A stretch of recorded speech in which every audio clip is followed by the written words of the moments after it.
భూమి మీద ఉన్న ప్రతి మనిషిని దేవుని దగ్గరకు తీసుకురావటానికి బలి జరిగిపోయింది. ఆ బలి ఎవరో కాదు, యేసుక్రీస్తుల వారి నీ కొరకు భూమి మీద ఉన్న మనందరి కొరకు బలి అయిపోయాడు.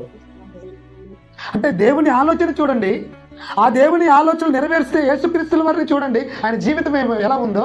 అంటే ఒకటే ఆయనకు ఆలోచన, నేను వెళ్ళాలి, ప్రతి ఒక్కరికి నా దేవుని మాటలు అందించాలి. ఈ అందించిన మాటలు వాళ్ళు గ్రహించాలి. ఆ గ్రహించి వాళ్ళ మనసులు మార్చుకొని నా తండ్రి వైపు తిరగాలన్నది యేసుక్రీస్తుల వారు చేస్తున్న పరిచర్య. అంటే ఆ మాటల కొరకు ఆ రోజు చెప్తుంటున్నప్పుడు అనేక జనాలు కూడా వినకపోయేసరికి ఆ యేసుక్రీస్తుల వారిని ఏం చేశారు? చంపివేశారు. రక్తం కళ్ళ చూశారు, తన ఒంటి నిండా గాయాలు చేశారు, ఎన్నో గాయాలు పడ్డాడు, తన రక్తాన్ని కార్చాడనంటే బలి జరిగిపోయింది. ఎందుకు? నిన్ను బ్రతికించటానికి పరిశుద్ధుడైన క్రీస్తు బలైపోయాడు. ఆ బలి నాకు జరిగింది అన్న గొప్ప ఆనందంతో ఈరోజు దేవుని మందిరానికి మనం ఏమైనా వస్తున్నామా?